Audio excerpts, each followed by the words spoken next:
Buenos días. Me da mucho gusto recibirlos esta mañana a todos ustedes aquí en las salas del Centro Cultural Bicentenario para dar inicio a este seminario taller con el que arrancamos formalmente los trabajos encaminados a la acreditación de la gestión institucional, la autoevaluación que nos llevará finalmente a obtener esta acreditación de la gestión en la institución. Así que bienvenidos sean todos ustedes. Por ahí les dejamos un dado en su mesa por si quieren jugar a los dados. Si se aburren, bueno, pues ahí tendrán un entretenimiento. Quiero pedirle a nuestro señor rector, al cual le agradezco mucho también que se encuentre esta mañana aquí con nosotros, quiero pedirle que nos haga favor de dirigirnos también un mensaje de bienvenida antes de pasar ya formalmente al inicio de estos trabajos. Señor rector.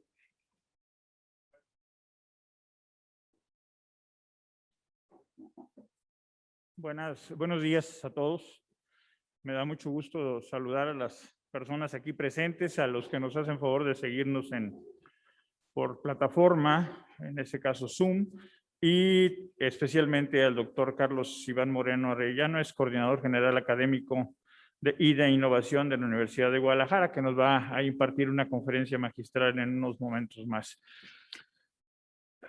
Platicaba yo con el señor secretario hace unos momentos la importancia de las evaluaciones que tenemos en la Universidad Autónoma de San Luis Potosí. Hace, no sé, quizá menos de 5 o 6 días, en la Facultad de Ingeniería se festejó los primeros 25 años de la primera evaluación que tuvo una licenciatura en esta universidad. Y yo se los comentaba en ese momento que para nosotros hace 25 años era un temor ser evaluados por unas gentes externas, porque no sabíamos si nos iban a decir si las cosas estaban mal, cómo nos íbamos a sentir, que íbamos a vernos humillados, vamos a decir así, por un ente externo que viniera y que dijera que estábamos mal. Afortunadamente, Ingeniería lo hizo hace 25 años y luego repitió su evaluación a los 5 años, y de ahí en adelante prácticamente todas las facultades y todas las dependencias de la institución hemos participado en evaluaciones. Y afortunadamente han sido muy provechosas porque en todas ellas hemos sacado una gran enseñanza para hacer mejor las cosas. Estoy hablando de las áreas académicas. Ahora, esta evaluación integral que se quiere hacer de una acreditación de procesos de gestión habla efectivamente de que ya lo académico, lo que son nuestras licenciaturas, lo que son nuestros posgrados evaluados por evaluadores externos, por el CONACYT, por el PNPC, por el CIES, en fin. Académicamente creo que estamos entregando a la sociedad unos alumnos egresados de una universidad que cumple muy bien con las acreditaciones y con la calidad de la enseñanza que requieren nuestros alumnos. Creo también que la gestión que ahora se va a hacer de evaluar por medio de las CIES a la institución en todas sus áreas, ya no académicas, que esas, como les digo, creo que estamos bastante bien acreditados, pero ahora vamos a hacer todas las gestiones en cuestiones de bibliotecas, de movilidad, de procesos financieros, de procesos administrativos, procesos de admisión, procesos de certificación, en fin, muchas áreas, prácticamente todas las áreas de la universidad, y con eso, en poco tiempo, espero que así lo logremos, vamos a tener una acreditación institucional de gestión y de calidad. Y esto lo único que nos va a referir es tener una institución que sea evaluada y evaluable por nuestros pares y que a la vez nos permite estar a la altura de las mejores instituciones de educación superior, no solo del país, sino quizá de Latinoamérica e incluso en un próximo tiempo a nivel mundial ser evaluados también como una institución de calidad integral.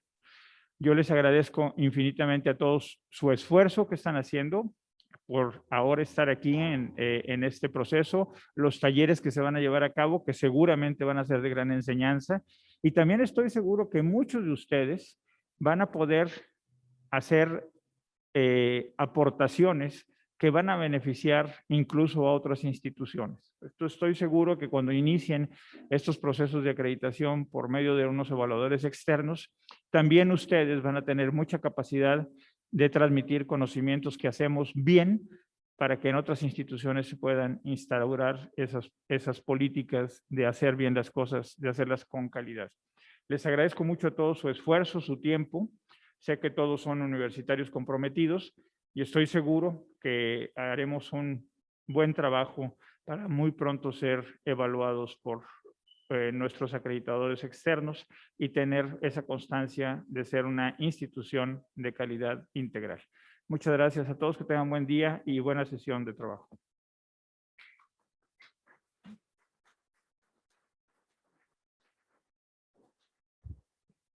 Muchas gracias por las palabras de nuestro señor rector, doctor Alejandro Javier Cermeño Guerra. Vamos a dar paso, como inicio de las actividades del día de hoy, a una conferencia magistral para contextualizar este proceso en el que estamos ya inmersos como parte de la autoevaluación de la gestión institucional. Esta conferencia ha sido titulada Disrupción y Continuidad, consideraciones para el futuro de las universidades, y la va a dictar el doctor Carlos Iván Moreno Arellano. Él es el coordinador general académico y de innovación de la Universidad de Guadalajara, a quien agradezco este espacio que ha hecho en su apretada agenda para poder estar con nosotros, aunque sea de manera virtual. Doctor Carlos Iván Moreno, muchas gracias por estar esta mañana con nosotros. Gracias a ustedes. Virtualmente. Quiero agradecer también a quienes nos siguen también en esta transmisión por vía Zoom, a los directores y demás funcionarios de nuestra universidad que nos acompañan también esta mañana. Antes de dar paso a la conferencia, me voy a permitir dar algunos datos de la semblanza del doctor Carlos Iván Moreno Arellano. Él es licenciado en Finanzas por la Universidad de Guadalajara, maestro en Administración Pública por la Universidad de Nuevo México y doctor en Políticas Públicas por la Universidad de Illinois en Chicago. Realizó estancias doctorales en la Universidad de Chicago y en la Northwestern University. También ha usado programas cortos sobre innovación y gobernanza en Harvard y en el MIT. A nivel federal se ha desempeñado como jefe de asesores de la Comisión de Educación de la Cámara de Diputados y como asesor del subsecretario de Educación Superior de la Secretaría de Educación Pública. A nivel internacional ha sido consultor del IIPE de la UNESCO. Sus intereses de investigación se enfocan en la organización y la gobernanza de la educación superior y en las políticas educativas comparadas. Sus más recientes publicaciones son El regreso del Estado en la educación superior en América Latina, reformas legales hacia un neoestatismo colegiado, en la revista de la Educación Superior de la NUIES. En la Universidad de Guadalajara ha sido coordinador general de Planeación y Desarrollo Institucional, coordinador general de Cooperación e Internacionalización y vicerrector ejecutivo. Es profesor investigador del Departamento de Políticas Públicas y miembro del Sistema Nacional de Investigadores. Actualmente se desempeña, como ya lo decía hace un momento, como coordinador general académico y de innovación de la Universidad de Guadalajara. Así que, pues mi agradecimiento nuevamente, doctor Carlos Iván Moreno Arellano, y le cedo los micrófonos para su conferencia. Adelante, doctor. Muchas gracias. Muy buen día a todas y todos. En primer lugar, felicitarlos por esta iniciativa, por este seminario y por este proceso de autoevaluación que están desarrollando. Por supuesto, saludar y agradecer la invitación al rector Alejandro Cermeño, a quien, por cierto, tuve oportunidad de saludar hace un par de semanas ahí en Guanajuato. Coincidimos en la sesión de ANUYES, ya la primera sesión híbrida después de esta tremenda disrupción pandémica. También quiero agradecerle al maestro Jorge Pérez, secretario académico, y por supuesto a Marisela Ramírez por la invitación. Y bueno, más que una cátedra magistral, lo que quisiera es compartir con ustedes algunas reflexiones y algunas hipótesis sobre esta disrupción que hemos estado viviendo, padeciendo y sobreviviendo literalmente de la pandemia, y cómo esto pudiera informar de alguna forma sus reflexiones también en la Universidad Autónoma de San Luis Potosí, en los procesos de evaluación, acreditación y este esfuerzo de acreditación de la gestión institucional, que es sin duda algo muy importante, innovador. Bueno, voy a compartir la pantalla, si me lo permiten. La idea es presentar unos 30 minutos, algunas láminas, insisto, algunas reflexiones, y después poderlo comentar con todas y todos ustedes, esperando, insisto, que sea de valía para sus propias reflexiones sobre la acreditación, acreditar para qué, a quiénes, y a final de cuentas, cuál es el impacto de esto en lo más importante, que son los procesos de enseñanza-aprendizaje. Bueno, sin duda, y como se ha visto en estos últimos 14 meses, esto fue, sin haberlo planeado, por supuesto, esta pandemia que llevó a 1.600 millones de estudiantes a sus casas, en una neoprivatización educativa. También fue el experimento educativo más grande de la historia y el experimento social de formación docente y directiva más grande de la historia, sin duda. Prácticamente todo el planeta se fue a sus casas en las cuestiones académicas, y pongo esto de relieve porque es el tremendo reto que las universidades a nivel mundial y en México, por supuesto, tenemos en todo proceso de evaluación, acreditación, visión, planeación. Tenemos que tomar en cuenta esta disrupción y todos los estragos que apenas empezaremos a ver ahora que regresemos paulatinamente a las aulas. La pandemia, por supuesto, no trajo nuevos problemas en el ámbito al menos educativo. Agudizó los problemas que ya teníamos y los hizo urgentes, los hizo impostergables, los hizo que avanzaran los procesos de abordaje de manera dramática. Y bueno, son más sin duda, pero me enfocaré por cuestiones de tiempo en estos 4: inequidad, financiamiento, innovación y gobernanza universitaria.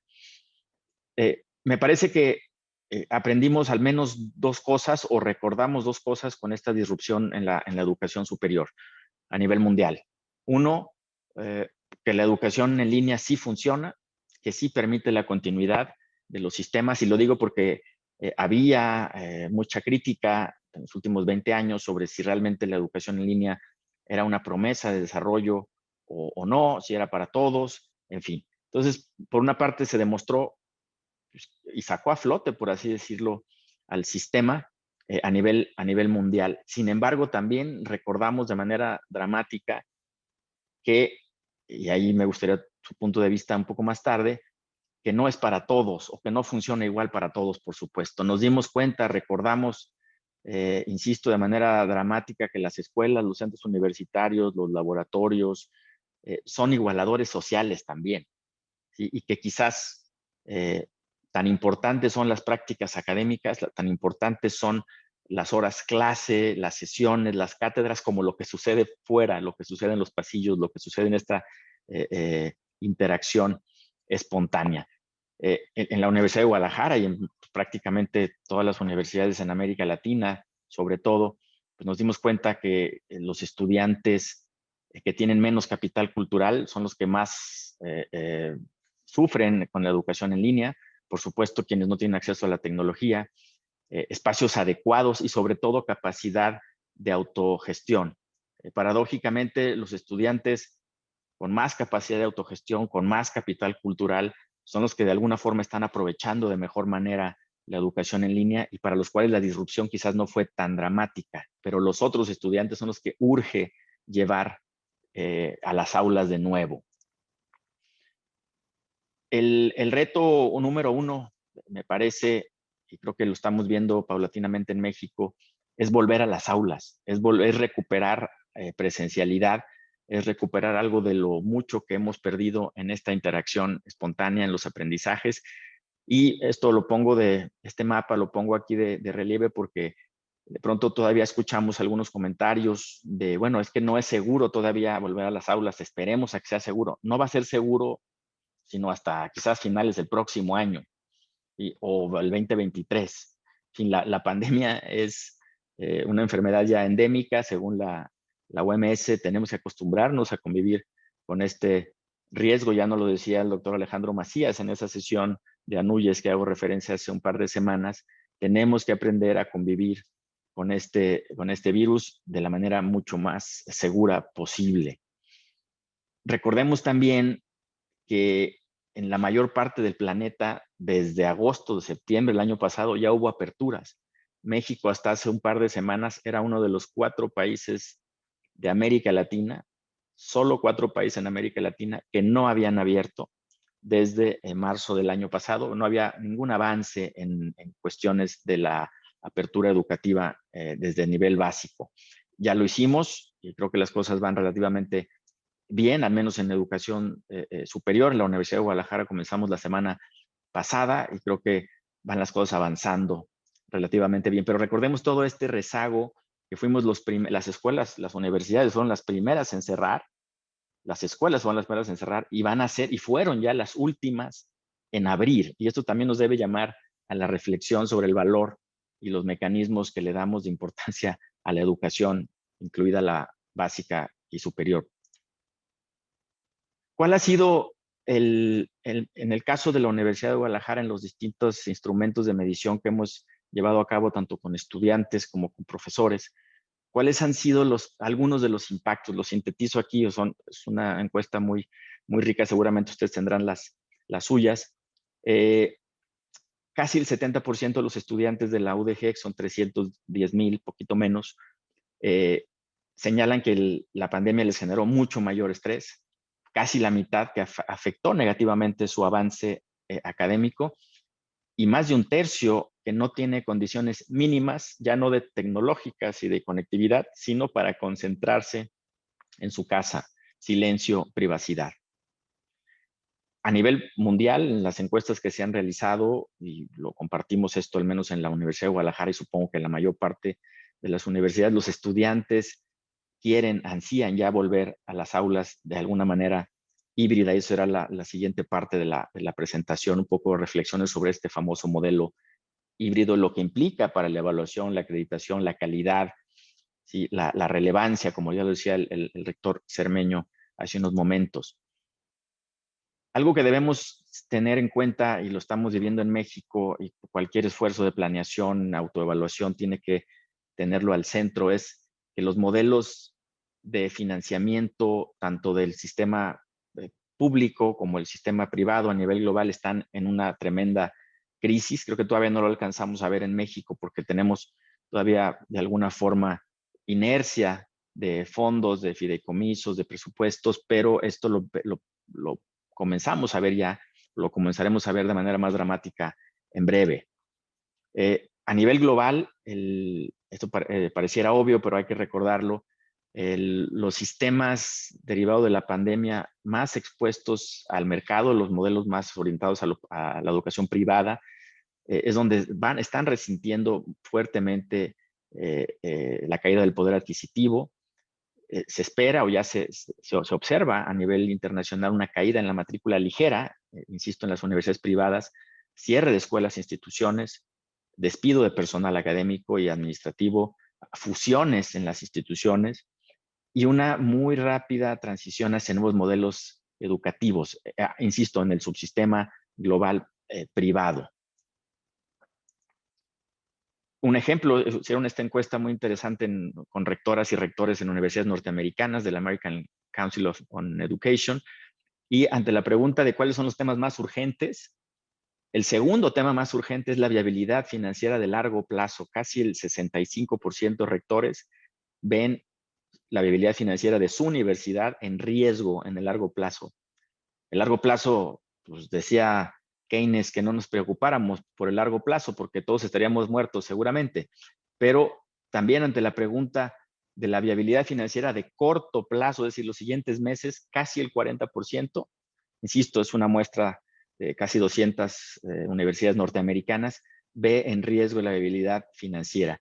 Esto quizás para nosotros como universidades públicas no tiene tanta relevancia o tanto impacto, no hay un riesgo existencial, me parece, de las universidades públicas, pero hay riesgos muy importantes en cuestiones de caída de inversión en la expansión de la oferta, menos contrataciones de personal académico, un deterioro en la calidad educativa.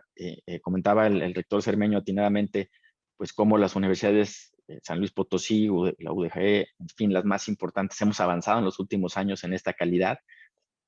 Gracias a fuertes inversiones, gracias a incentivos, gracias a fondos, gracias al PIFI, Profocie, Profexes, en fin, todo lo que ustedes ya conocen en las áreas de planeación, gracias a presupuestos que iban en aumento en los últimos pues, al menos 20 años, y que ahora hay un estancamiento, al menos desde el 2016, y no estancamiento, sino una desinversión pública muy importante en educación superior. Esto sin duda va a afectar negativamente no solo la calidad, sino la equidad, la deserción y también, desafortunadamente, como hipótesis, la innovación y la autonomía. Incluso esto es un aspecto más macro de los posibles riesgos del modelo, de las consecuencias de la pandemia en el modelo educativo público.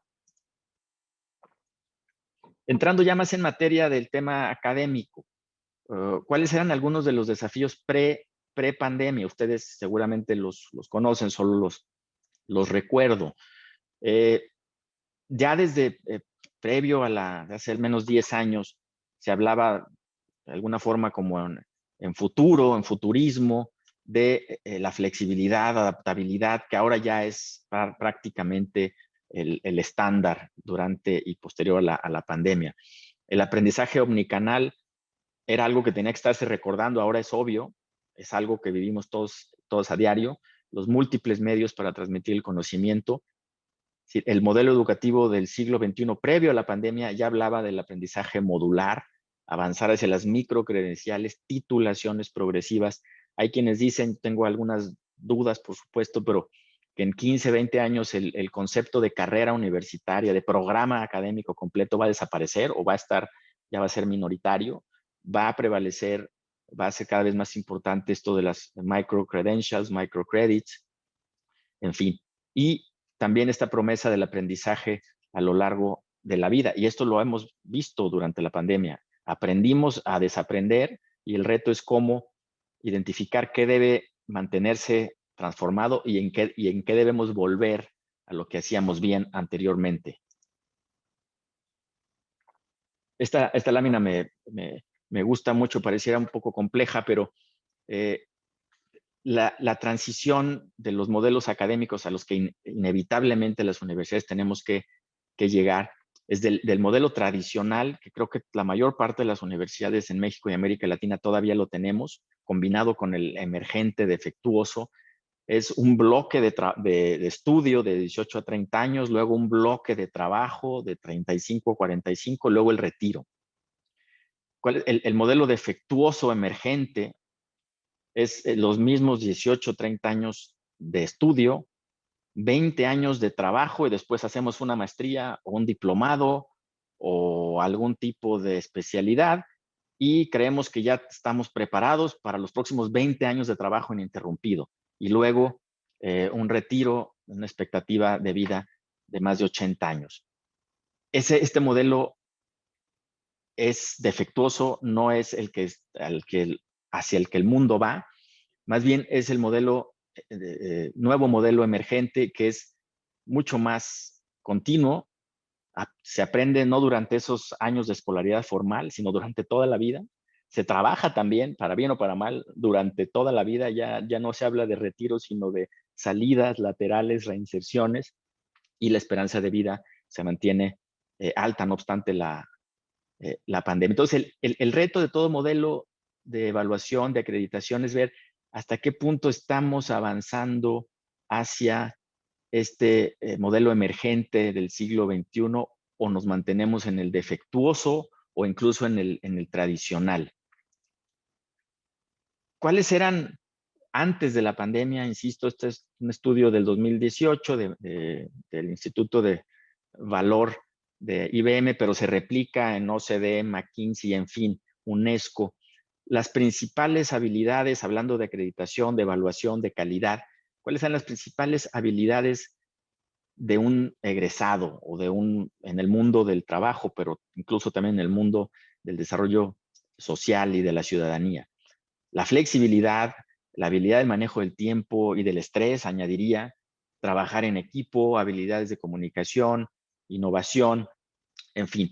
La señalo en azul porque estas 6 no tienen nada que ver con los conocimientos duros, las habilidades específicas de la ocupación y la industria, tienen que ver más con las habilidades blandas, cómo las estamos promoviendo o las estamos promoviendo realmente. Las universidades a nivel global, pero insisto, principalmente en América Latina, nos hemos enfocado muchísimo en las habilidades técnicas, el know what y el know how. ¿Sí? Las habilidades disciplinares, los conocimientos disciplinares que son fundamentales sin duda, por eso están arriba de la pirámide. Pero hemos dejado de lado un poco las habilidades sociales y de comportamiento, ahí enlisto algunas, y sobre todo las habilidades críticas y de creatividad, el famoso pensamiento crítico y la creatividad, que es hacia donde se está moviendo todo el ecosistema académico mundial. La OCDE, bueno, aquí les comento, estamos participando en la UDG en un proyecto muy interesante liderado por la OCDE, donde participamos 30 universidades para promover la creatividad y el pensamiento crítico en distintas disciplinas, medicina, ingeniería, administración.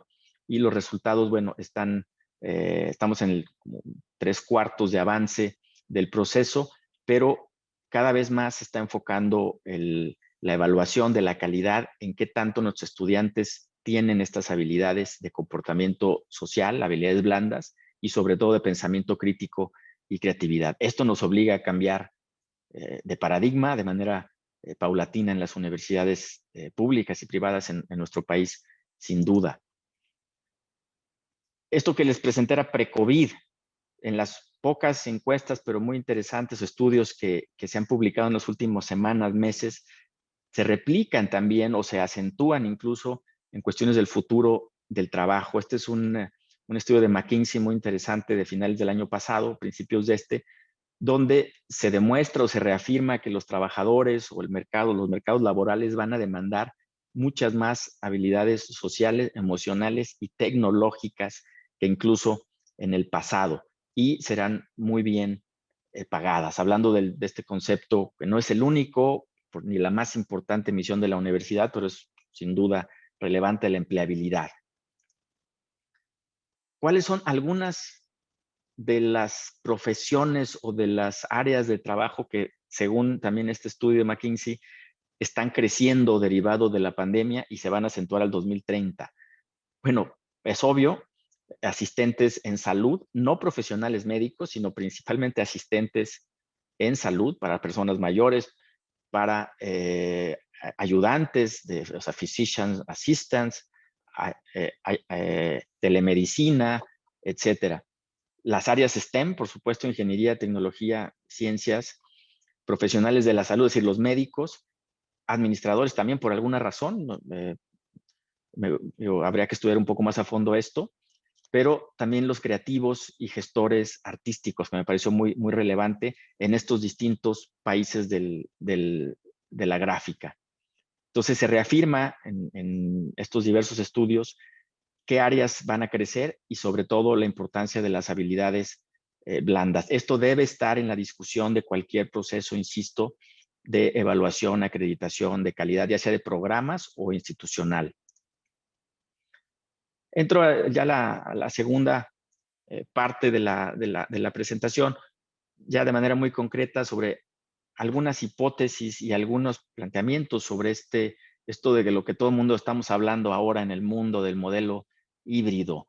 ¿Qué es el modelo híbrido y qué implica para nuestras instituciones, para la acreditación, para la evaluación de la calidad, para la gestión, en fin? En una encuesta hecha en el Foro Económico Mundial a finales del año pasado, se les preguntó a los distintos líderes, algunos del ámbito académico, otros no, ¿cuál sería el modelo de la educación superior en 5 años? Bueno, no es sorpresa, casi la mitad, el 49%, reportan que el modelo del aprendizaje universitario debe ser híbrido, es decir, muy pocos vaticinan o promueven que la educación sea en línea, ya primordialmente, y muy pocos que sea otra vez presencial. Entonces, parece que hay un consenso en esto y hay un consenso en las universidades. Creo que no está en duda que tenemos que avanzar hacia el modelo híbrido, pero eso es la parte fácil. La parte difícil es qué implica para la gestión, qué implica para el rol docente, qué implica para el rol del estudiante. Esta encuesta la acabamos de analizar, acabamos de terminarla en la Universidad de Guadalajara. Nosotros tenemos aproximadamente un poco menos de 20,000 profesores. Tuvimos un poco más de 5,000 respuestas, sobre todo de profesores de tiempo completo. Y ante la pregunta, es una encuesta muy larga, pero solo voy a presentar 3 láminas que me parecieron fundamentales y son un desafío para la Universidad de Guadalajara en los siguientes meses. Ante la pregunta de que si el programa educativo que impartes podría cursarse 100% en línea, el 40%, sí, solamente el 40% dijo que sí. La mayor parte dijo que no están de acuerdo con que la educación, incluso algunas materias teóricas, se lleve a cabo 100% en línea. Ante la pregunta de si las características del programa educativo que tú impartes demandan el 100% de la presencialidad, es decir, de alguna forma preguntarles si estarían de acuerdo en que se debe recuperar al 100% de la presencialidad, también la mayor parte dijo que no están de acuerdo con eso. Solo 16% en promedio en todos nuestros centros universitarios dijo que por las características sí era indispensable o estaban totalmente de acuerdo en que su programa fuera 100% presencial.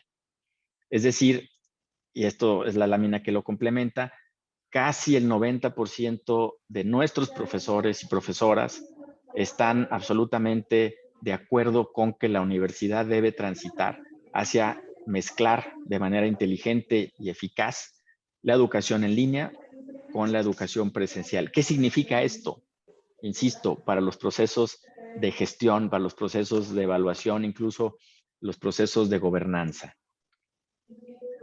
Bueno, en pocas palabras, o en uno de los conceptos importantes de este modelo híbrido es el concepto del aula invertida, que seguramente ustedes ya han discutido, que es no otra cosa que combinar de manera inteligente el high tech, la alta tecnología, el aprendizaje adaptativo con machine learning, con inteligencia artificial, en fin, es decir, adaptar el aprendizaje y las prácticas a cada estudiante, pero lo más importante, el high touch, es decir, recuperar las prácticas. Creo que te lo mandé para que me explique mejor. Creo que hay un micrófono ahí abierto. Entonces si son me cosas ayudan que no sé si van o no. Bueno, hago una pausa para tomar agua, en lo que silencian el micrófono. Ya, muchas gracias. Decía, este modelo del que todo el mundo hablamos, del aula invertida, no es principalmente un reto tecnológico, es un reto de transformación pedagógica, de combinación de la alta tecnología, las pantallas, la banda ancha, Alexas, etcétera, etcétera, con una mucho mayor interacción social y un aprendizaje activo. ¿Qué significa en la práctica esto del aula invertida? Lo han discutido seguramente, es diferenciar claramente qué debe suceder antes de llegar al aula y qué debe suceder en el aula de clase. En los próximos meses, años, seguramente tendremos una presencialidad muy escasa, es decir, sesiones que recomiendan los organismos internacionales de la salud y todas las salas de situación no duren más de 1 hora, hora y media las clases. Entonces, esto nos obliga a reflexionar y a tomarnos muy en serio esto del aula invertida, que ya tiene 15 años de proponerse, de promoverse, de que la transmisión del conocimiento, el recordar, el leer, el recibir información y conocimiento, eso se tiene que llevar fuera del aula. En webinars como este, en TED Talks, en MOOCs, en los libros, en YouTube, etcétera, etcétera, sesiones grabadas, para destinar el tiempo escaso de la clase a aplicar, analizar, evaluar y crear. En otras palabras, previo a la clase, en este modelo híbrido, en este modelo del aula invertida, que se vuelve, y por eso lo traigo a colación, indispensable ya en la pospandemia. Si antes era opcional, ahora es fundamental si queremos realmente hablar del modelo híbrido o de calidad académica. Previo a la clase, los estudiantes repasan, toman notas, recuerdan, memorizan, en fin. Durante la clase, los estudiantes debaten, exploran nuevos conceptos a través de aprendizaje activo, discusión, interacción, diálogo, cuestionamiento, etcétera, etcétera. Después de clase, igual, repasar la lección, reflexionar, tomar notas, evaluar el aprendizaje. Entonces, lo fundamental es reconceptualizar el rol del estudiante y el rol de profesor si queremos pensar en serio en el modelo híbrido y en este mecanismo de aprendizaje activo y de aula invertida. Esto debe estar al centro de cualquier, insisto, proceso de evaluación, acreditación, ya sea de la gestión o de los procesos académicos. Y no es cosa menor, en un modelo de aprendizaje activo, de modelo híbrido, y esto va a ser un gran reto para todas las universidades, por supuesto, el mayor tiempo de aprendizaje sucede fuera del aula. ¿Sí? En el salón de clase, incluso aquí estas barras azules se reducirían en la pospandemia porque las clases van a ser, insisto, reducidas para minimizar los riesgos de contagio y los aerosoles y todo lo que ya sabemos de los expertos epidemiológicos. Entonces, algunos ejemplos de lo que implica este modelo híbrido, cómo usar la escasa presencialidad. No habríamos aprendido mucho de estos 14 meses si al volver al aula física o mantenernos en la virtual, si seguimos dictando cátedra, si no somos más interactivos a través de estudios de caso, aprendizaje entre pares, mapas conceptuales, encuestas, reflexiones, en fin, discusiones, debates. Y esto, para nosotros en la Universidad de Guadalajara, sin duda, también es un reto muy importante. ¿Cuáles son algunas de estas características ya más integrales si queremos hablar de un modelo híbrido? Y en la Universidad de Guadalajara estamos avanzando en esta discusión también. Es combinar de manera muy inteligente, insisto, la tecnología con las interacciones sociales, esta rehumanización del aula de clase, este aprendizaje invertido que comenté, aprendizaje activo donde los estudiantes se vuelven partícipes de su propio aprendizaje, la evaluación y la retroalimentación a través de medios tecnológicos o presenciales, muy importante. El programa, algo tan sencillo como el sílabus o el programa detallado del aprendizaje, que es en muchas universidades a nivel global, es algo obligatorio, es algo tradicional. En muchos casos, no en todos los casos, en nuestras universidades tenemos un sílabus detallado semana a semana, minuto a minuto, qué actividades vamos a desarrollar, qué aprendizajes buscamos, cuáles son las lecturas, en fin. Y por supuesto, esos portafolios de docencia. No voy a detenerme mucho en esta lámina, solo un par de aspectos de que esta pandemia está transformando o vino a acelerar el proceso de transformación entre el rol docente y el rol del estudiante. Yo creo que si aprendimos, lo sintetizaría en 3 puntos, lo que aprendimos como profesores en la pandemia es, uno, a ser mucho más empáticos, más humanos con los estudiantes, porque vimos de cerca ya lo que es su vida, entramos a sus casas literalmente a través de las herramientas Zoom. Antes solamente llegaban al salón de clase y ahí nos olvidábamos de si vivían en pobreza, si habían desayunado, si tenían buena conexión o no, los tratábamos a todos iguales. Durante la pandemia entramos a sus casas, vimos sus problemas y ellos también entraron a las nuestras, por cierto. El rol del docente se debe transformar o fortalecer como un gestor de la atención. Y esto es un cambio paradigmático. Usualmente tendemos a pensar que el estudiante que fracasa o que no pone atención es porque no le interesa. Y en este modelo de aprendizaje activo y enfocado en el éxito del estudiante es darnos cuenta, incluso como directivos, que si el estudiante no pone atención es porque el profesor, porque no estamos haciendo nuestra clase lo suficientemente interesante. O como directivo que quizás nuestros mecanismos e incentivos no están siendo lo suficientemente exitosos para la formación docente y el involucramiento de los y las profesoras. Por supuesto que el estudiante también debe tener un rol muy distinto, un rol activo en su proceso de aprendizaje, un pensamiento crítico, apertura para trabajar grupalmente, pero esto es principalmente un rol, una transformación del rol del profesor y también de la gestión, sin duda. Entonces, ¿cuál es el perfil del profesor del siglo XXI, pospandemia? Incluso ya lo era prepandemia, pero ahora se vuelve impostergable. Los profesores no son expertos en tecnología, no es el principal problema la tecnología, sino en esto que se llaman los hábitos del pensamiento, the habits of mind. ¿Sí? Y bueno, aquí hay algunas recomendaciones de este libro muy interesante, precisamente denominado El perfil del profesor del siglo XXI. Bueno, para iniciar las conclusiones, solo comentarles cómo estaba enfrentando la Universidad de Guadalajara prepandemia estos retos que acabo de mencionar, o algunos de ellos, y cómo esto pues se volvió todavía mucho más urgente en la pospandemia.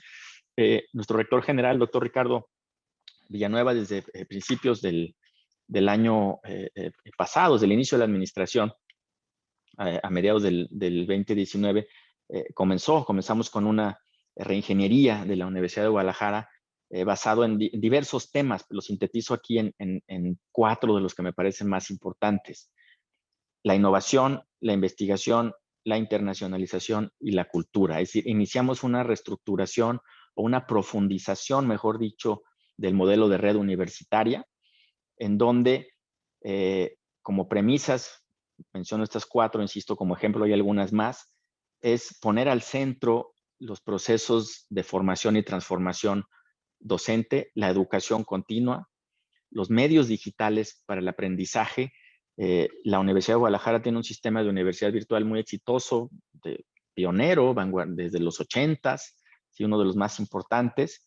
¿Sí? Sin embargo, solo tenemos poco más de 5,000 estudiantes, cuando, por ejemplo, en las colaboraciones que tenemos con universidades globales como Arizona State University, una universidad pública, ellos tienen 60,000 estudiantes en línea, ¿sí? Más otros 40,000 presenciales. Es decir, la pandemia también nos está obligando a fortalecer nuestro sistema en línea, pero sobre todo a fortalecer las capacidades en línea de los centros universitarios tradicionales, entre comillas.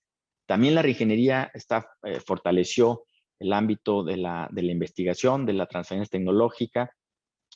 Se creó una coordinación general de investigación. Antes era parte de la coordinación general académica.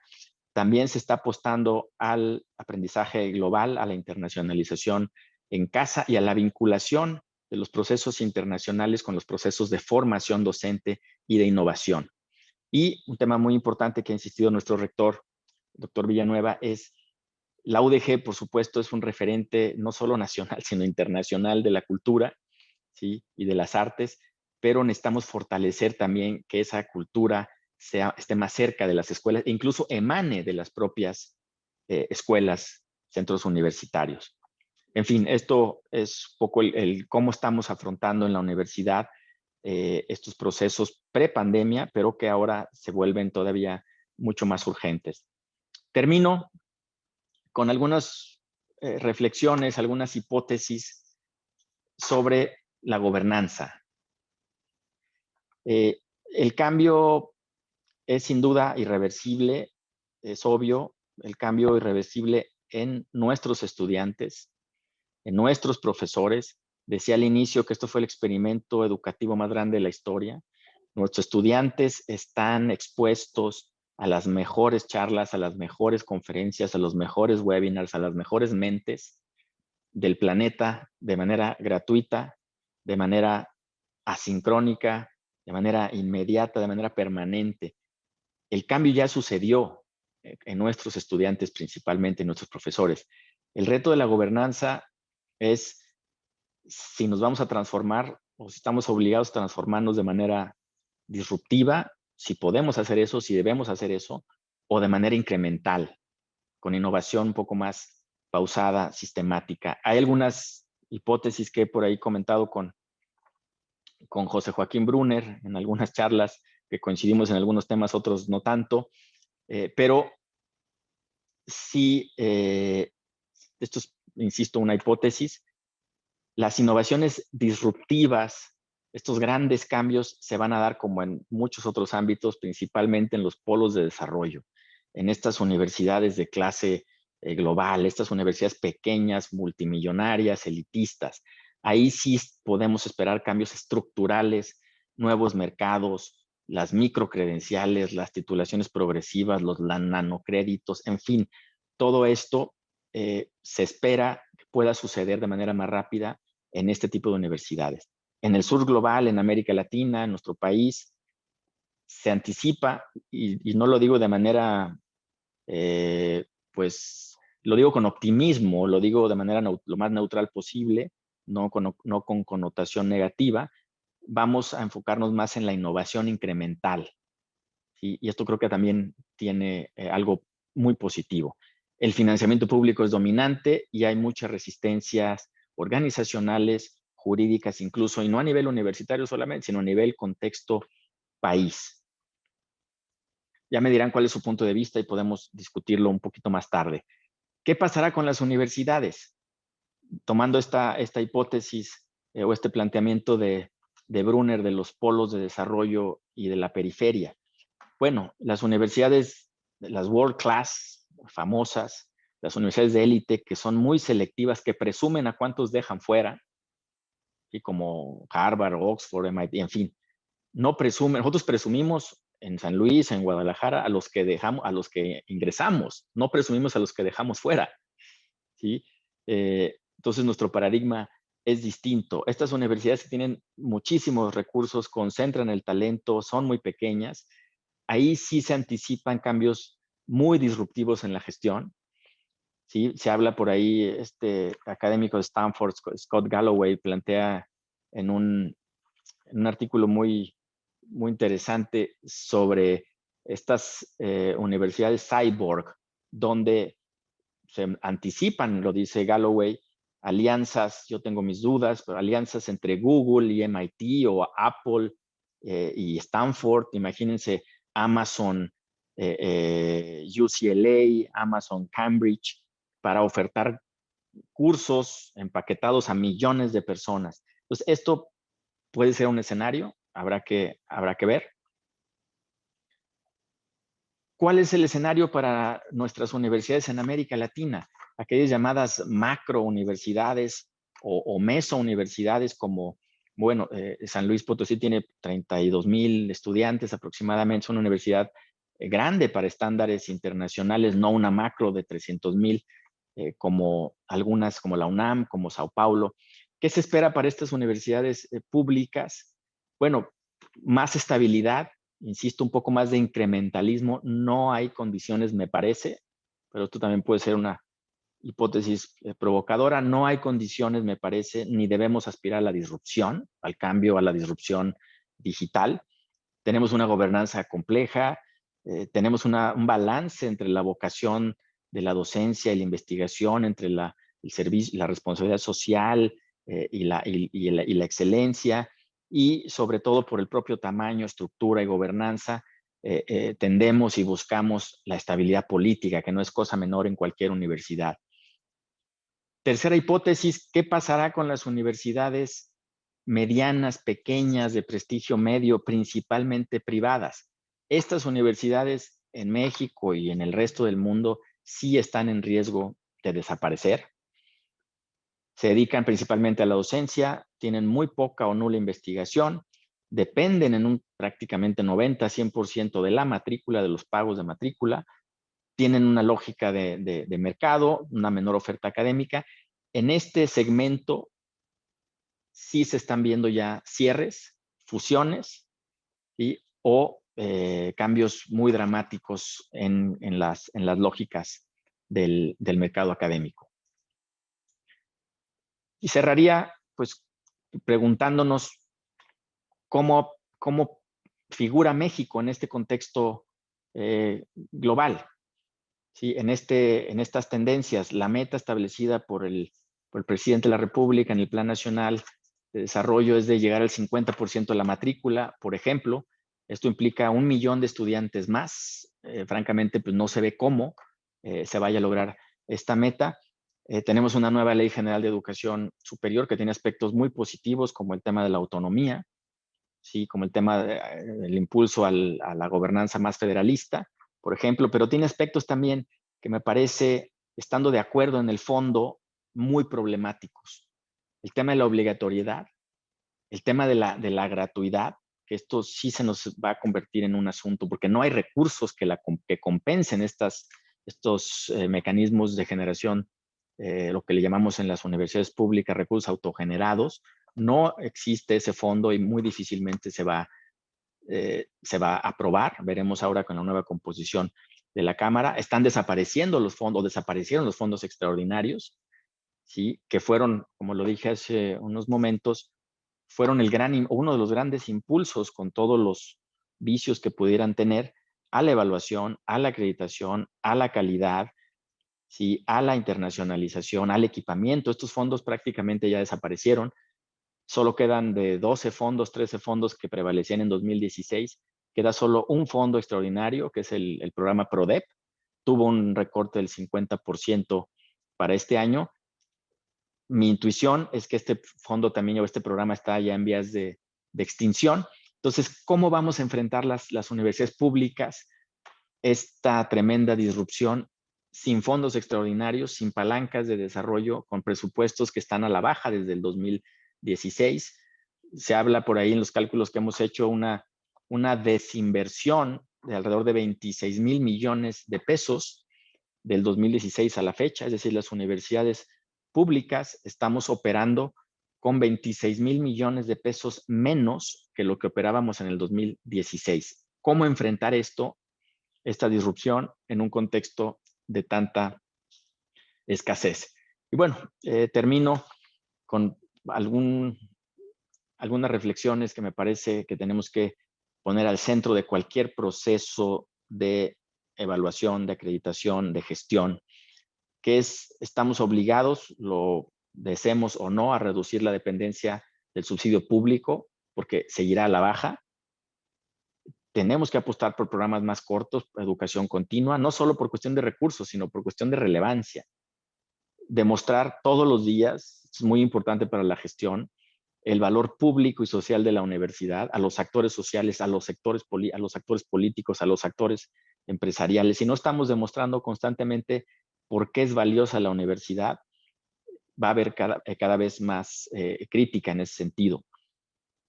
Y más que cambios disruptivos, creo que debemos invertir en la innovación sistemática, incremental, pausada, pero con una dirección clara, y algo que para la Universidad de Guadalajara ha funcionado muy bien, y en la pandemia eso se demostró, es nuestro modelo de red, nuestro modelo descentralizado de red. Entonces, el reto, al menos para nosotros, como lo ha planteado el rector general, es profundizar nuestra red universitaria, esto que Nassim Nicholas Taleb, este gran pues, filósofo que escribió el libro del Cisne Negro, quizás lo conocen, es lo que habla de la antifragilidad. Cuando descentralizas, te vuelves más fuerte, porque lo que sucede en una unidad, o si algo sale mal en una unidad, en una escuela, en un campus, pues no afecta al resto del sistema, no contamina el sistema. Y insistir en los laboratorios, en ver a las escuelas, las facultades, los centros universitarios como laboratorios de innovación educativa. En México creo que estamos de pronto obsesionados con generalizar todo. Tenemos una buena idea o creemos que tenemos una buena idea y queremos aplicarla a todas partes. Si queremos tener un solo modelo, queremos tener una sola herramienta, y creo que tenemos que aprender de otros sistemas donde experimentan más con distintos enfoques, y si uno funciona, pues ya se puede escalar. Y finalmente, con esto cierro. Todo proceso de gestión de gobernanza, de autoevaluación, de acreditación, sea nacional, internacional o local, tiene necesariamente que tener al aula como fundamento de política académica.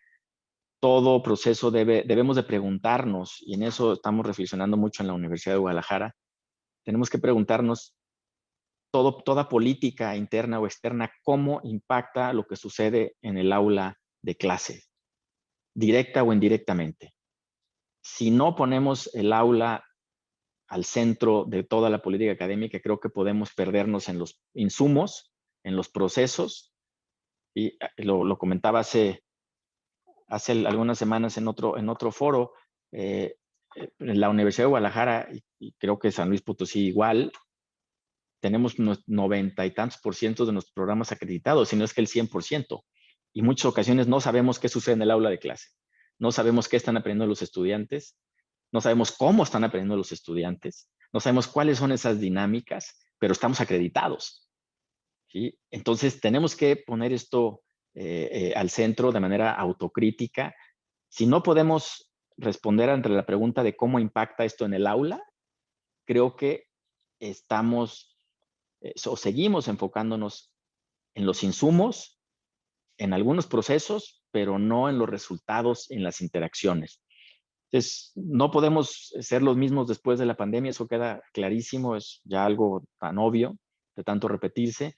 Tenemos que seguir utilizando la tecnología de manera muy intensiva, por supuesto, pero principalmente es reconfigurar, repensar, rehumanizar el aula de clase, el laboratorio, para usar de manera mucho más intensiva las interacciones sociales para los aprendizajes significativos que demandarán nuestras y nuestros estudiantes, estemos acreditados o no.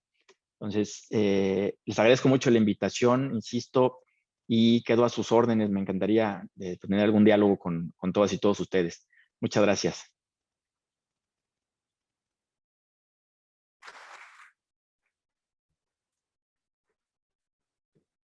Muchas gracias. Gracias. ¿Sí me escuchan?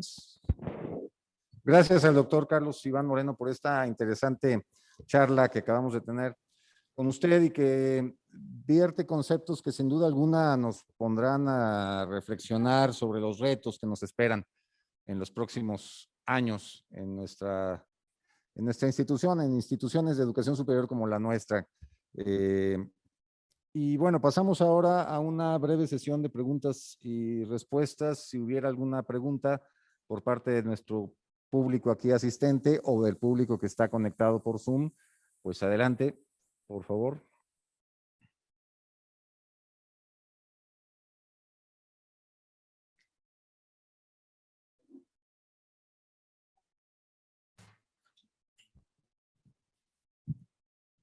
Nada más no se amontonen, por favor, ¿sí? Se quedaron muy reflexivas y reflexivos. Sí, están reflexionando sobre lo que nos acabas de comentar, doctor. Estimado maestro, doctor Carlos, hay una pregunta del auditorio en Zoom. ¿Qué aspectos son prioritarios para adaptar la educación 4.0 en la educación superior y qué ventajas y desventajas presenta considerando los desafíos de los que habla? Bueno, yo creo que el principal riesgo de este modelo de educación 4.0 es interpretarlo como un tema tecnológico, como un asunto principalmente de tener más tecnología, de tener pantallas, banda ancha, inteligencia artificial, etcétera, etcétera. Si lo enfocamos más como un reto de inversión tecnológica, creo que nos estamos equivocando. Esa es la parte fácil. Lo difícil es la transformación de los modelos de enseñanza-aprendizaje, el rol del docente, el rol de las profesoras y los profesores y el rol de los estudiantes en este nuevo paradigma del modelo híbrido. Yo creo que las universidades en México fuimos víctimas, si me permiten esta expresión, de nuestro éxito, porque desde los 70s, 80s le invertimos muchísimos recursos a por buenas razones al tema de la investigación. Éramos universidades de docencia y nos convertimos en universidades de investigación, en estándares latinoamericanos, evidentemente, pero tuvimos mucho éxito en eso. Después vino el tema de la extensión, de la vinculación, de la transferencia tecnológica, que también ha sido muy importante para las universidades. Sin embargo, a mí me parece que en el camino de esa mejora, de esa transformación hacia la investigación, transferencia tecnológica, innovación, me parece que dejamos un poquito de lado el aula de clase, lo que sucede ahí, cómo se construyen los aprendizajes. Creo que tenemos que invertirle mucho más recursos, tiempo a la formación docente, a los incentivos, a la inducción, porque ahí es donde está realmente toda la transformación que nos vino a mostrar la pandemia.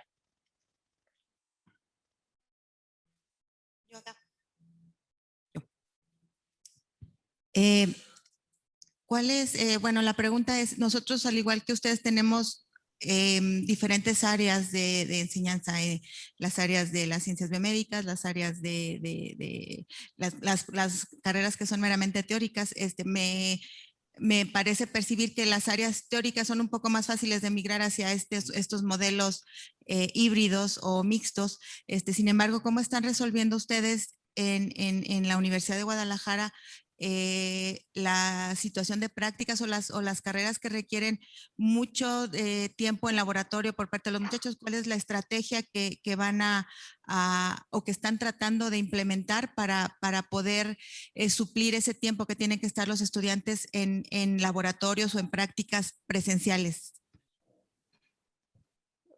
Bueno, ahí no hay ninguna duda lo que la Universidad de Guadalajara lo que estamos haciendo o intentando hacer es recuperar al máximo esas prácticas perdidas. Por eso la semana pasada que iniciamos con esta reapertura, está enfocada en este mes y medio. Nosotros cerramos el semestre el 15 de julio.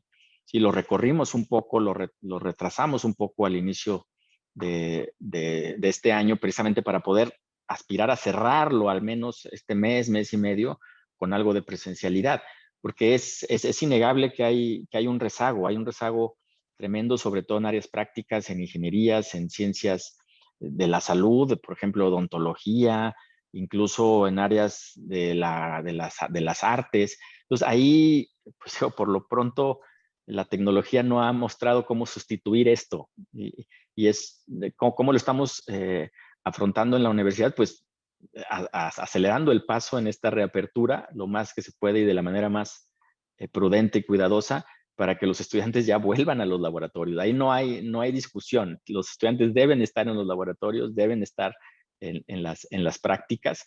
Y aquí el reto que se dice muy fácil, pero se vuelve tremendamente complicado a la hora de la toma de decisiones, es qué tipo de actividad académica es la que se debe desarrollar sin necesidad de presencialidad y cuáles son las que sí o sí tiene que haber presencialidad.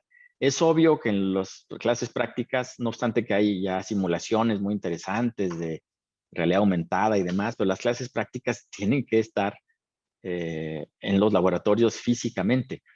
Pero en las áreas más teóricas, en las ciencias administrativas, en las ciencias sociales, ahí es más difícil, es más borrosa esa línea entre a qué debemos dedicar el escaso tiempo del aula. Insisto, sea aula digital o sea aula presencial. ¿Sí? Yo creo que no habríamos aprendido mucho, como ya lo mencioné, si nuestros profesores regresan a la cátedra, a transmitir información en ese escaso tiempo de presencialidad. Eso debemos de olvidarlo ya. Los estudiantes deben de llegar ya con la lección, digámoslo así, aprendida, leída o observada en un webinar o en un libro y llegar a discutirla, a problematizarla, a derribar mitos, a cuestionarla, a construir colectivamente el conocimiento. Ahí no tiene nada que ver la tecnología, ¿eh? Ahí tiene que ver más la transformación de cómo nos percibimos como docentes y cómo nos percibimos como en rol de estudiantes y qué nos toca como gestores, como directivos, para facilitar estas prácticas. Es un reto mayúsculo, ¿eh? La Universidad de Guadalajara, por supuesto, no lo tiene ni mucho menos resuelto. Nosotros estamos, y lo ha dicho nuestro rector, estamos avanzando hacia un modelo híbrido, estamos avanzando hacia procesos de enseñanza, aprendizaje más flexibles, pero esto lleva una discusión como esta, muy interesante, que están llevando a cabo de los equipos directivos, y esto es una cuestión de meses, si no es que de años.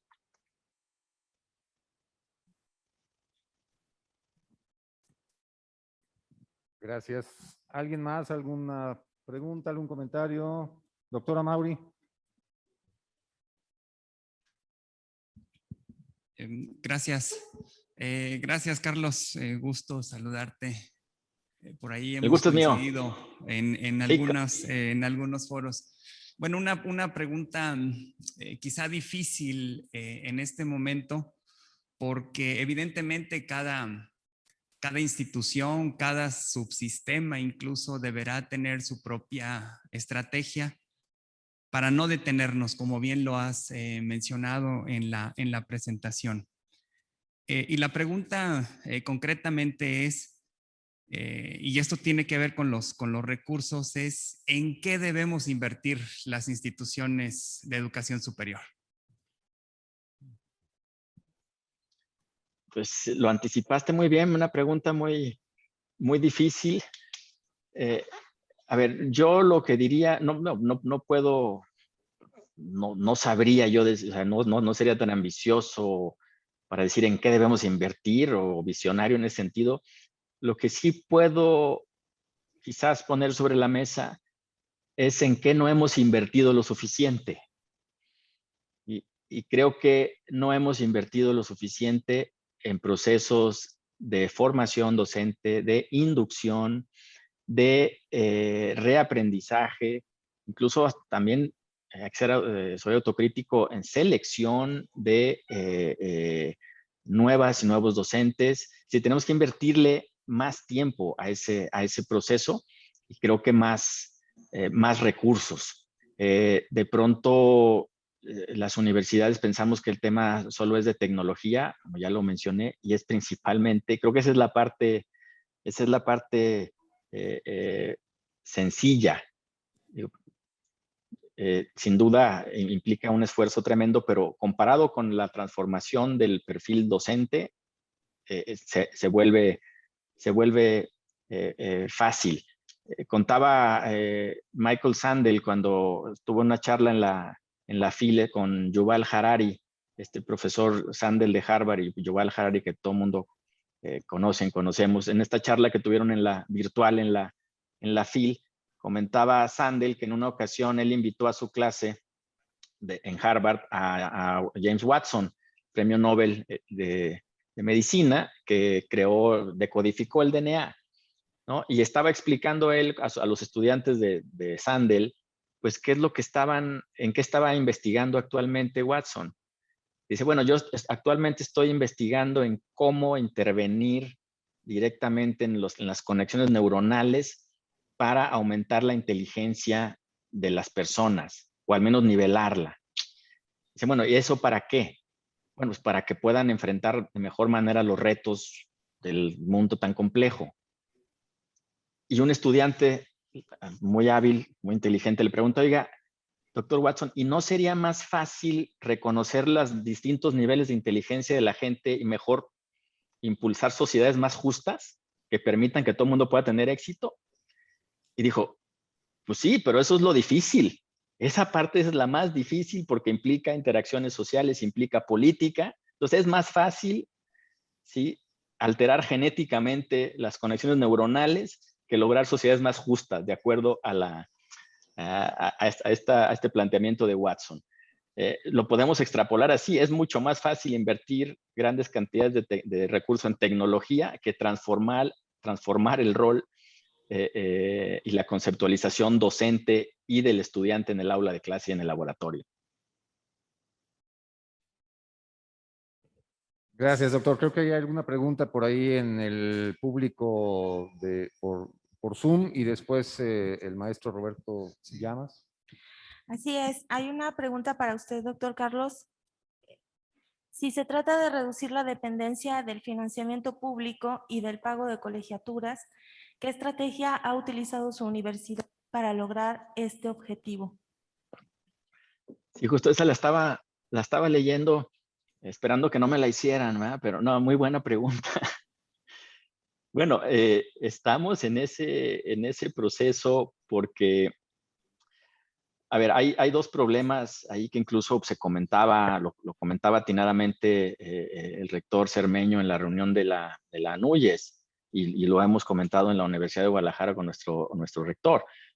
Por una parte, pues los recursos están disminuyendo, los fondos extraordinarios han desaparecido prácticamente, y por otro lado, si bien pareciera una buena intención, por otro lado se impulsa el tema de la gratuidad en el artículo 3º, en la Ley General de Educación Superior se reafirma, incluso desde la licenciatura hasta el posgrado establece. Entonces, pareciera ahí un estrangulamiento por dos fuentes, por dos vías, por parte de los presupuestos y por la parte de esa limitante de poder generar algunos recursos. Si bien a mí me parece que el tema de la gratuidad es noble, es importante, si no se compensa con mayor inversión pública, si no podemos tener una gratuidad de la educación superior desde la licenciatura hasta el posgrado con un 14% de recaudación fiscal. Digo, eso, pues, ¿qué país del mundo puede hacer eso? Derechos de tercera o cuarta generación con recaudaciones fiscales que nos ponen en el país número 136, 137 del mundo en cuestiones de lo que recaudamos. Entonces, esa ecuación no da, ¿sí? ¿Qué estamos obligados y qué? Bueno, pues estamos avanzando, también no tenemos la receta, pues es a tener una relación mucho más cercana con los estudiantes, ¿sí? Para que los estudiantes vean el valor que tiene también el aportar, ¿sí? De manera voluntaria, el apoyar a su universidad, pero eso nos obliga a ya no ver el tema de al menos las aportaciones voluntarias que son importantes en la Universidad de Guadalajara, no verlas como automáticas, sino realmente mostrarle al estudiante la relevancia de apoyar a su institución. Y por otra parte, pues lo que ya se ha planteado desde hace algunos años, parte del proceso de reingeniería que les mencioné de manera muy general hace un rato, es, bueno, la creación de un área específica, el fortalecimiento de un área para investigación, transferencia tecnológica, que uno de los objetivos es fortalecer esa vinculación con el sector productivo, con la industria, para poder tener más beneficios y a la vez resolver problemas sociales. Y la otra es también la creación de una nueva área que, bueno, se hizo ya lo más fácil, insisto, que es la creación de las estructuras. Ahora falta lo difícil que es ya hacerlas funcionar. También creamos una estructura específica para aprendizaje digital y para educación continua. Eso en los próximos meses, años, pues nos tiene que llevar a mejores convenios con empresas, por ejemplo, para la capacitación, reaprendizaje de las empresas. Y aquí nosotros estamos siguiendo mucho este modelo por la relación que tenemos, lo mencioné hace un momento, con la Universidad Estatal de Arizona, que es, por cierto, la universidad más innovadora de Estados Unidos, una universidad pública, ¿sí? Ahí el modelo que ellos tienen y que queremos acercarnos, avanzar hacia allá de manera paulatina, ellos, como decía, tienen 60,000 estudiantes en su sistema online, ¿sí? Pero no son muy pocos los que van a estudiar un grado completo. Sus estudiantes son los trabajadores de Starbucks en todo el mundo, ¿sí? Son los directivos de Adidas, ¿sí? Son los trabajadores de Boeing. En fin, o sea, tienen un mercado global de educación continua en línea que les permite ingresar cantidades muy importantes de recursos. Entonces, esa es un poco la visión hacia donde vamos en la Universidad de Guadalajara. Falta mucho, pero bueno, nuestro rector pues está muy entusiasmado y trabajando en ese proceso, ¿no? Gracias. Por razones de tiempo, una última pregunta con el maestro Roberto Llamas. Adelante, por favor. Gracias. Pensé que me ibas a cortar antes. Bien, no, rápidamente, nada más quisiera, buenos días, doctor, gracias por por la plática. Buen día. Nada más, hay un tema que yo recuerdo en el gobierno federal anterior se hablaba mucho, incluso se promovía lo que era la educación dual. Incluso había un modelo que nos habían promovido y hacerlo, etcétera. Incluso me parece que con la LEP ya lo viene aplicando con éxito. ¿Qué pasa con ese modelo? ¿Qué ha sucedido? Si se dejó de lado ya con este hibridismo, o a lo mejor lo híbrido también se tendría que trasladar hacia esa parte de la educación dual, que no es otra cosa más que el alumno va a donde se supone que podría en un momento dado trabajar, en las empresas, etcétera. Hay modelos que sí se han venido haciendo, por ejemplo, medicina. Yo recuerdo, se están a lo sumo 2 años en las aulas y se van a los campos clínicos y no los vuelven a ver, porque ellos terminan su educación en los campos clínicos. Entonces, la educación dual, no sé qué pasaría o cómo podría adecuarse o si sigue adelante como tal. Ese sería un comentario que me gustaría conocer su opinión. La otra es la parte de los profesores.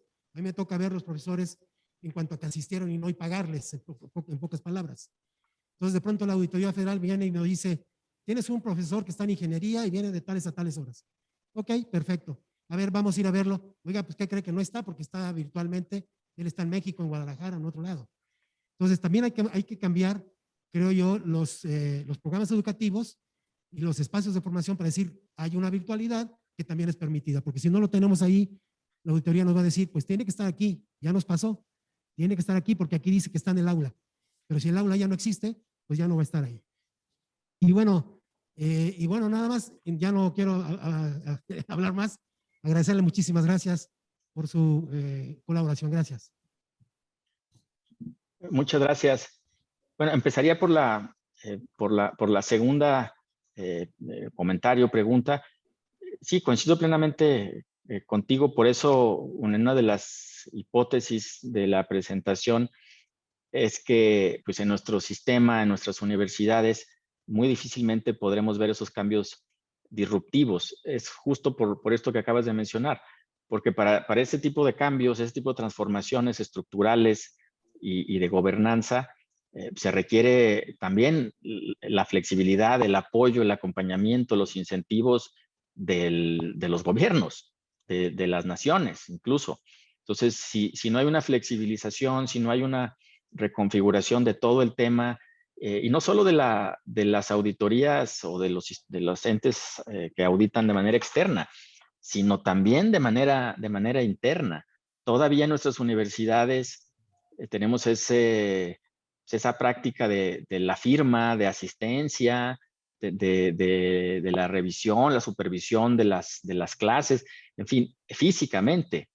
Esto tiene que transformarse, esto tuvo que flexibilizarse durante la pandemia, seguramente también en San Luis, en la Universidad Autónoma de San Luis Potosí.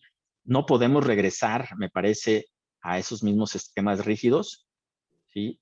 Sino eso que flexibilizamos de emergencia, me parece que tenemos que mantenerlo en algunos casos. No todo debe volver a la normalidad. Y hay muchos ejemplos en ese sentido. Por mencionar uno, en la Universidad de Guadalajara, el Consejo de Rectores y el Consejo General, derivado durante la pandemia, hicimos un ajuste para modificar el reglamento de créditos.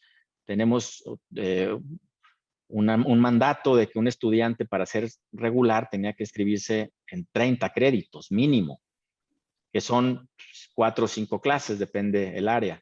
Bueno, eso nos dimos cuenta que iba a ser imposible para los estudiantes en un contexto de pandemia.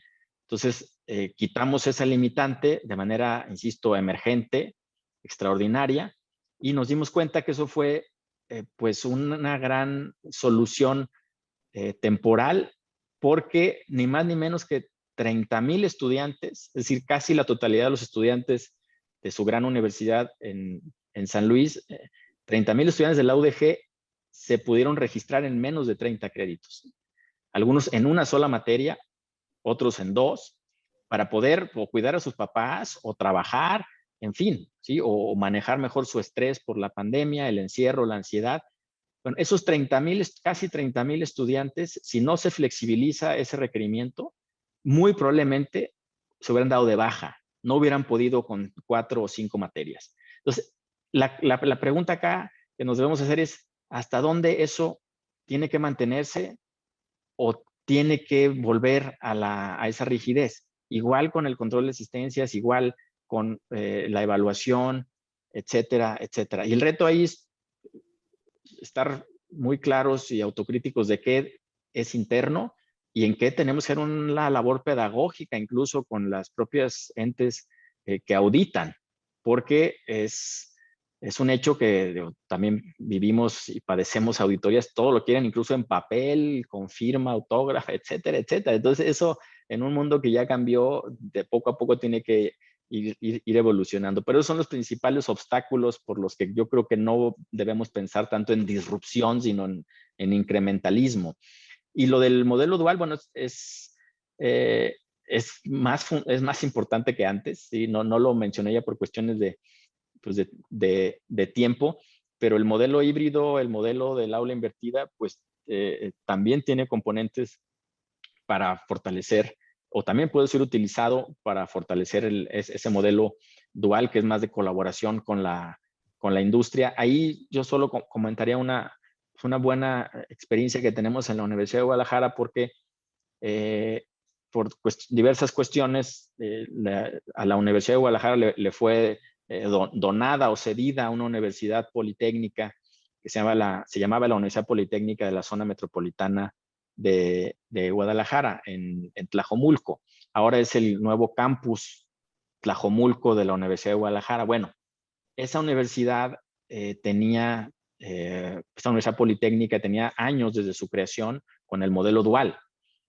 Entonces, nosotros estamos en un proceso de aprendizaje y el gran reto y el gran planteamiento que se ha hecho es la Universidad de Guadalajara no puede llegar y absorber esta Universidad Politécnica para ser como la Universidad de Guadalajara. Al contrario, lo que nosotros queremos es estudiar, o estamos estudiando y aprendiendo mucho del modelo dual que ellos ya tenían, lo estamos manteniendo para poderlo replicar en otros centros universitarios. Y es francamente algo que conlleva mucha flexibilidad, también empresas visionarias y empresas innovadoras que realmente puedan reconocer el valor que tiene el recibir estudiantes para que trabajen ahí y sea algo válido para su licenciatura. Sí, pero eso, respondiendo de manera concreta, eso debe mantenerse.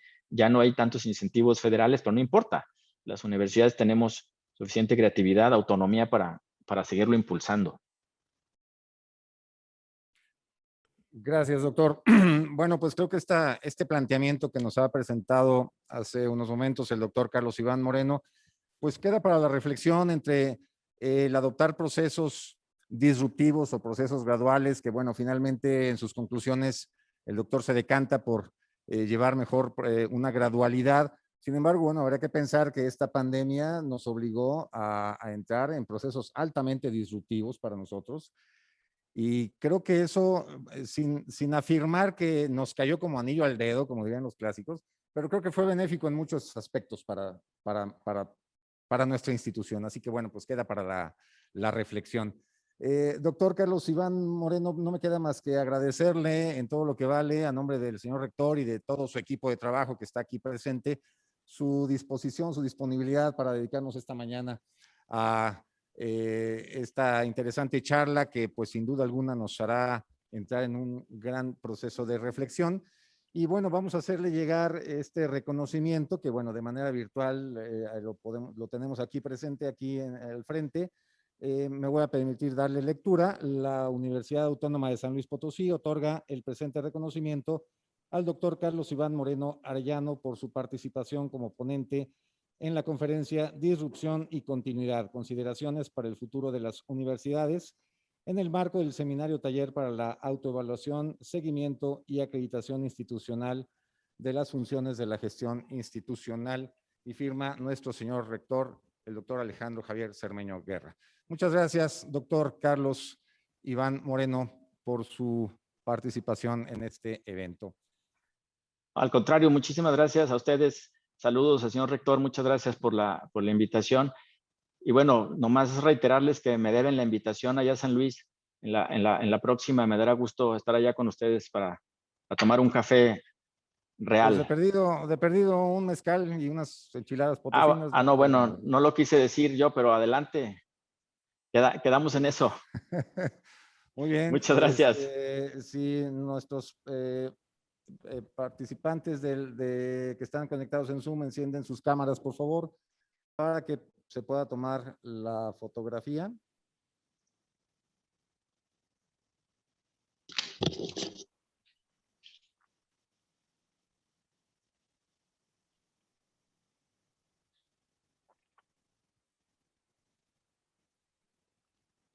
Bueno, pues muchas gracias. Gracias a todos por su participación. En este momento despedimos a nuestros participantes en esta reunión que están conectados por vía remota y nosotros seguiremos aquí trabajando aquí en la sala.